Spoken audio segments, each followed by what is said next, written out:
Chief Minister of Tamil Nadu, Thiru M.K. Stalin sir, for inviting all of us to this very important meeting. Honorable Chief Minister of Kerala, Shri Pinarayi Vijayan sir, Honorable Chief Minister of Telangana, Revanth Reddy Garu, Honorable Chief Minister of Punjab, Shri Bhagwan Singh Manji, Honorable former Chief Minister of Odisha, Shri Naveen Patnaik ji, my brother and Deputy Chief Minister of Tamil Nadu, Shri Udayanidhi Stalin ji, Deputy Chief Minister of Karnataka, Shri D.K. Shivkumar ji, and to all the representatives of various political parties from across India, I sincerely thank you for joining this very important meeting. I come from Telangana and I represent the Bharat Rashtra Samiti, which has led a movement for 14 years for the formation of Telangana under the leadership of our leader, Shri K. Chandrasekhar Rao.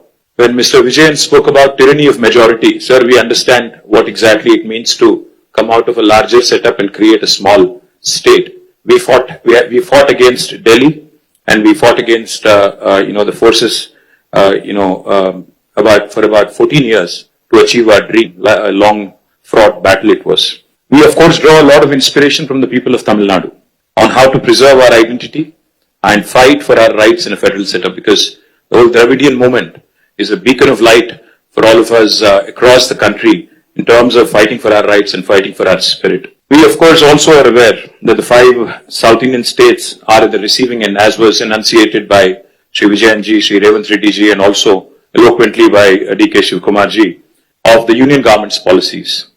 Despite demonstrating robust growth across sectors, these states have been victims of apathy and discrimination. Let me remind all of us, we live in the world's largest democracy, India. But democracy should not become a mobocracy.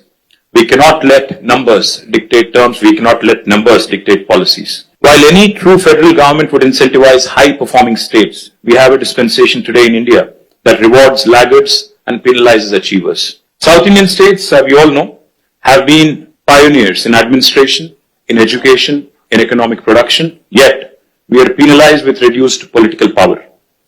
This is not just an imbalance, but it is a political and fiscal centralization that is looming large. History will not forgive us if we do not speak up, because this is the time I think we have to unite. We have to fight against this fundamental inequity. We also need to remember those who have contributed significantly cannot be penalized, cannot be discriminated against.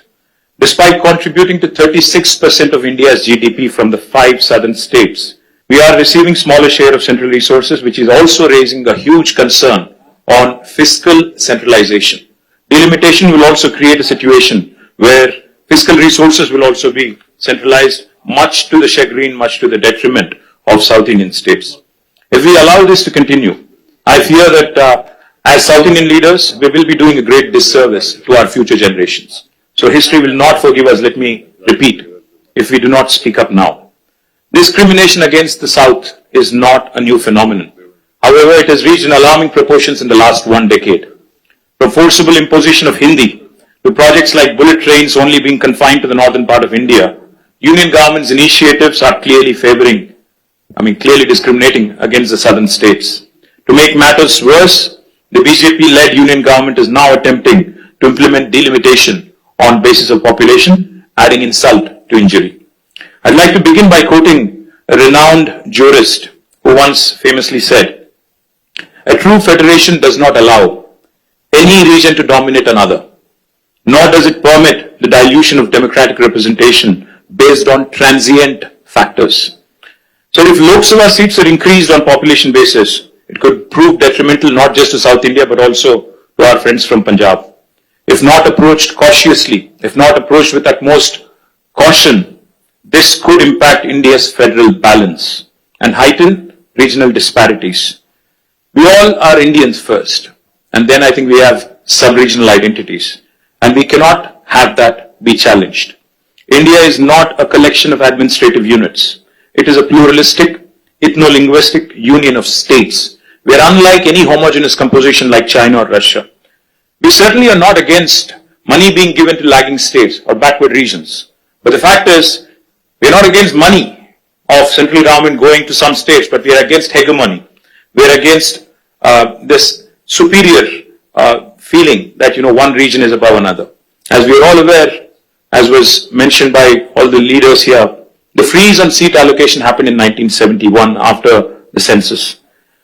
Then the South India effectively started controlling population. Of course, we all know the story. Now today, we're about 24%, as was pointed out by Telangana CM. But North, the percentage of population has increased, and my brother gave a very nice presentation on what will happen if we go on with the population basis.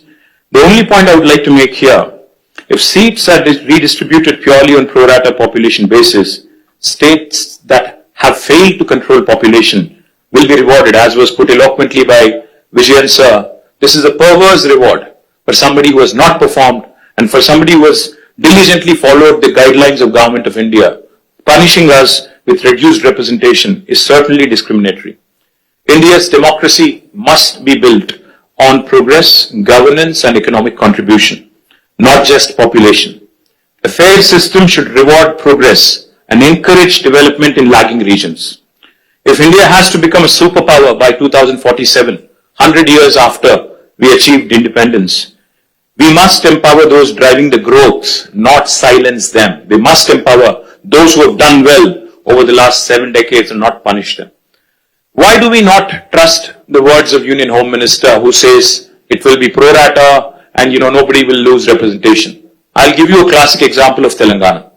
When the new state of Telangana was formed in 2014, we were given a promise in the State Reorganization Commission that the delimitation exercise will be taken up in both Telangana and Andhra Pradesh, and the number of seats in Telangana would be raised, MLA seats, that is, assembly seats, from 119 to 153 in Telangana, from 175 to 225 in Andhra. 11 years since then, and it's an act of the parliament, but no action has been initiated because it is inconvenient for BJP to increase the seats. Where it is convenient for them in Jammu and Kashmir and Assam, they've gone ahead and conducted delimitation. Where it is inconvenient for them in Andhra and Telangana, they've kept it aside. Why do we not trust them? Because, their action, their history speaks otherwise. Today, the union government has indulged in cesses. They've come out with cesses, a formula which basically deprives the states of devolution, of a rightful share in devolution. It's a constitutional right. Therefore, we have apprehensions. Therefore, we have a lot of doubts about the center's intentions. But I also would like to propose a few possible suggestions towards solutions. If the central government is determined to proceed with delimitation, I think as Stalin sir put it, fair delimitation is the ask. It should be fair, it should be just, and Dr. Baba Saheb, when he put these 3 words in constitution, I think he meant it for situations like this: equality, liberty, and fraternity. Now, if they would want to go ahead and do the delimitation because they have the numbers, then we have to ensure that the current proportion of each state remains as it is. If Tamil Nadu has about 39, is it? 39 and Telangana has 17 with increased numbers also, our percentage should also increase proportionately. And it should not come down, our voice should not come down. If a state currently has 2% of the total parliament seats, even after delimitation, also the state should have 2% share of the seats. As Mr. Mann was pointing out, his numbers will increase technically, but percentage will come down, which defeats the whole purpose. The second suggestion could be, as some people are proposing, a permanent, freeze could be also brought in. We can say that 1971, the census could be the basis and there could be no further increase in the number of seats. Another alternative approach could be, again, this could be a radical solution, as one of my friends asked, what is the basis for Telangana CM's recommendation of 33%? I would say, if South India is contributing 36% to GDP, why don't you give us 36% of the voice in parliament? What is wrong? Why are you not rewarding those states that have performed exceptionally well in nation building? If nation building can happen by way of contribution from states, then why not reward those states that have done very well? Sir, I would only say fiscal contribution, I think, also has to be taken. It cannot just be population. No one can ignore, because since even D.K. Shivakumar Anna mentioned fiscal contribution, let me point out, Telangana is only 2.8% of India's population, but we contribute to 5.2% of India's GDP. We're literally punching double our weight. We cannot be penalized, we cannot be snubbed, we cannot be undermined in terms of our voice in parliament, which is a travesty of justice. One thing I would also like to add, and this is a possibly practical solution. Sir, a true representative democracy is one where people's voices are heard. Why is delimitation being proposed? Because population has increased and people's voices have to be heard. If people's voices have to be heard, increase the number of MLA seats in each state. You go ahead, increase the number of MLA seats, because typically MLAs are the first port of call for people, not MPs. MPs only voice concerns on larger national policies in Parliament, but MLAs are the first port of call. So I would propose that the national government come forward, union government come forward with a proposal. In lieu of increased population across the country, let us increase number of assembly seats in each state so that people are having more access to their MLAs, more decentralized setup. Also, I would like to say this is a fair formula because I think most states would be happy to see more representation. Finally, I would like to remind the union government from this forum, sir, that India is a union of states. Constitution clearly says we are a union of states. We are, like Pinarayi Vijayan sir said, federalism is not a gift. It is our right. So let us remind union government that our founding fathers stitched this great country together with immense grit, determination and tenacity. They understood that India is one of the most diverse nations on this planet and therefore thoughtfully incorporated essential concessions and guarantees into our constitution to build a strong foundation of mutual trust. Sadly, that very foundation is now being shaken by the current regime in New Delhi. Political representation for states in the Lok Sabha is a crucial and a very deeply emotive issue.